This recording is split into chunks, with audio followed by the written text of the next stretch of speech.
ഇടുക്കിയിൽ വളർത്തുനായയെ പാറയിലടിച്ചു കൊലപ്പെടുത്തിയ സംഭവത്തിൽ നിയമ നടപടിക്കൊരുങ്ങി ജില്ലാ അനിമൽ റെസ്ക്യൂ ടീം.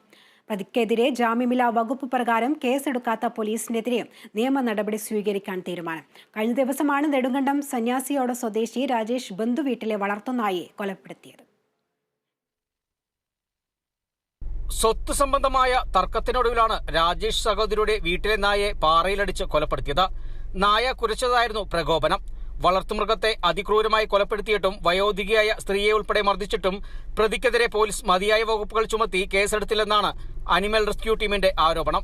എല്ലാവരും ചോദിക്കുമ്പോഴത്തേക്കും പറയും, ഒരു പട്ടിയല്ലേ അല്ലെങ്കിൽ ഒരു വളർത്തുനായല്ലേ കൊന്നത്, അതിനിപ്പോ ഇത്ര വിഷയം ഉണ്ടാക്കേണ്ട കാര്യമുണ്ടോ എന്ന് ചോദിക്കുമ്പോൾ പോലും ആ ഒരു നായ്ക്കുട്ടി അവരുടെ വീട്ടിൽ എത്രത്തോളം പ്രാധാന്യപ്പെട്ടതാണെന്ന് നമുക്ക് ആർക്കും പറയാൻ സാധിക്കില്ല. അപ്പൊ അങ്ങനെയുള്ളൊരു ഇതിനെ വളരെ മൃഗീയമായി കൊന്ന ആ വ്യക്തിക്കെതിരെ നിയമം അനുശാസിക്കുന്ന പരമാവധി ശിക്ഷ നേടിക്കൊടുക്കുന്നതുവരെ ഞങ്ങളുടെ ഈ പോരാട്ടം മുന്നോട്ട് കൊണ്ടുപോവുകയും ചെയ്യും.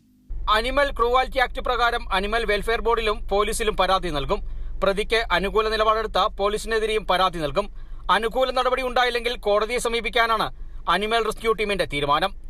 Kerala vision news, Idukki.